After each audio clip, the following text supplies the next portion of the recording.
Getting set for the NFL playoffs, expanded playoffs this year. You've got the extra wild card team in, the 7 seed in each conference. So from 12 teams up to 14. And by the way, that still wasn't good enough in the AFC. You've got a 10-win team in Miami that didn't make the playoffs this year. That's how good the AFC has been. Think about it. The Titans won the AFC South with 11 wins, and they had to win because the Colts also had 11 wins. They had to win off the tiebreaker. Crazy good AFC, at least at the top. I mean, there's some terrible teams at the bottom. Houston's not very good. The Jaguars are not very good. You got some other teams in there. The Bengals were not good. You got some teams out west that weren't very good. But yeah, very good, very top-heavy AFC this year, where you have a double-digit win team that didn't ultimately make the playoffs. Contrast that with the NFC, where you have a 7-9 Washington football team in the playoffs. And had they lost to the Eagles, or better yet, had the Eagles tried at all late down the stretch on Sunday night, you could have had a 6-10 team in with the Giants. And by the way, I feel bad for the Giants, but I also feel bad for the Eagles players. I mean, if you were watching that game Sunday night, it was very clear what happened. They tanked. They went to Nate Sudfeld, a practice squad quarterback, because they wanted no part of winning. Or they wanted to lose. They wanted to win the draft pick, if you will. Saved them 3 spots. They're going to draft 6 now as opposed to 9. But Doug Peterson, I don't know, man. You can do whatever you want as a head coach, but here's the thing. And I get organizational stuff when you're not very good.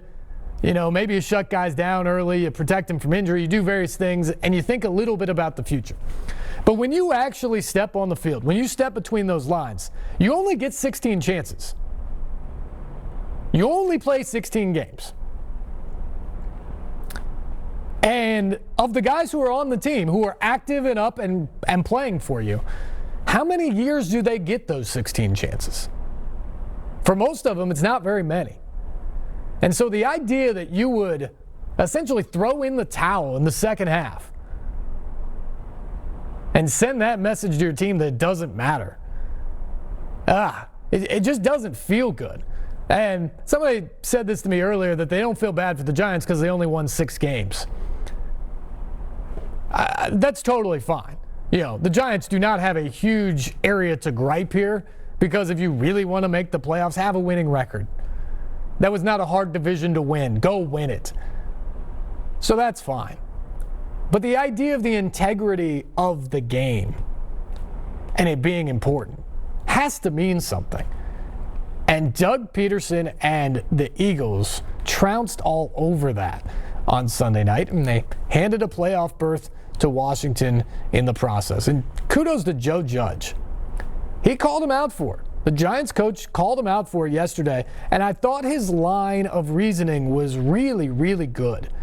I think it's ridiculous to throw a game when you're in the middle of competing in it at any point in time. That's the whole point of competing, is when you're out there to try to win, to do everything that you can to try to win. But specifically this season, and this was Judge's point, from the time guys showed up for virtual meetings last spring, we were in the middle of a pandemic. A lot of people thought that the NFL had no shot to pull this season off and to do it safely. And teams asked guys to stay home. They asked guys to not celebrate birthdays in the same way with parties. They asked guys to not congregate with families during the middle of the season. Maybe skip Thanksgiving or keep it to your nuclear family at Christmas. Things that have never been asked before. They asked them to curtail social lives, to not go out on the town, to not do various things for maybe foundations or charities that they're involved with during the course of the season, to make sure they stayed safe. They had to take extra precautions this year because of the way everybody views the pandemic. And yes, I know they're paid handsomely, and I know it's about playing a game and being out there with your team. But still, a lot of these guys have families. Many of them have kids. And the idea that they had to essentially hold up and wall off from those people for 6 or 7 months for this season to go off as smoothly as it did in the NFL, that's a big sacrifice. And the thing that coaches like Joe Judge then promise their players is if you do that, if you put yourself in the best position to be healthy and available every week throughout the course of the season, I'm going to put this team in the best position to win each and every Sunday. And when we go out there, we're in it together, and we're going to try to win as many games as we can and try to get to the playoffs. So what do you do when you're the Eagles and you run out there and you do whatever they did in the second half on Sunday night? You're playing a scout team, quarterback, you're giving up in a division game at the end of the season when you could have spoiled that team's season. Instead, you hand them the keys to the division and a playoff berth. It just doesn't feel right on a competitive level. As somebody who covers the league, as somebody who's a fan of the league, it just doesn't feel good. It feels icky. But especially in this season, to me it feels even worse. When you ask that level of sacrifice beyond the norm of all these guys, and then that's how it ends for that division, I just don't like it. And I think it has ramifications within the Philadelphia locker room. We've seen several guys now over the last couple of days say that they didn't like it, that they felt like they were throwing in the towel and that the coaches gave up on them in that game. And to me, that's a problem moving forward. Because everything Joe Judge said is something that I think every coach in the league had to say at some point throughout the course of the year to their team. You be careful. You have to sacrifice. You have to do things differently than you normally would because this is what 2020 is all about. And if you do that, we're going to give ourselves the best chance to win. And I'm going to make sure you're in position to win.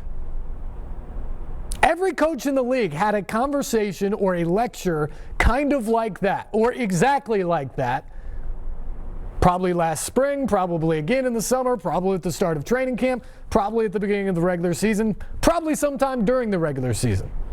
They pounded on that message over and over and over and over again. And every other coach in the league lived up to their part of the billing on that deal. You sacrifice, I'm going to put you in a position to win every time out. Every other coach lived up to that except for Doug Peterson in Week 17 in Philadelphia. And his players saw it. It wasn't just the Giants players watching at home. It wasn't just Chris Collinsworth and everybody else in America who watched it.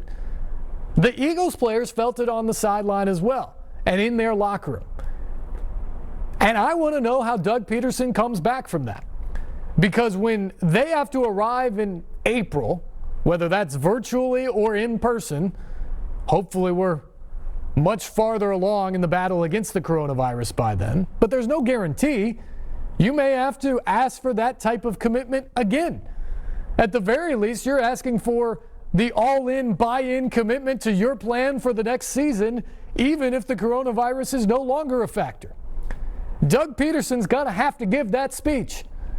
How many guys in that locker room are going to listen? Because he gave it to him this year and he didn't live up to his end of the deal. So when he does it again this year, come April or May or June or in training camp next year, how many guys who were on that sideline on Sunday night and watched how that played out are going to feel like their coach has their back in the way he says he does? I think that's an issue. And I know Doug Peterson won a Super Bowl in Philadelphia, and that's going to go a long ways. But I do think the way he coached that game the other night is going to be an issue in the locker room, at least until they win again. You can win, you can fix a lot of things.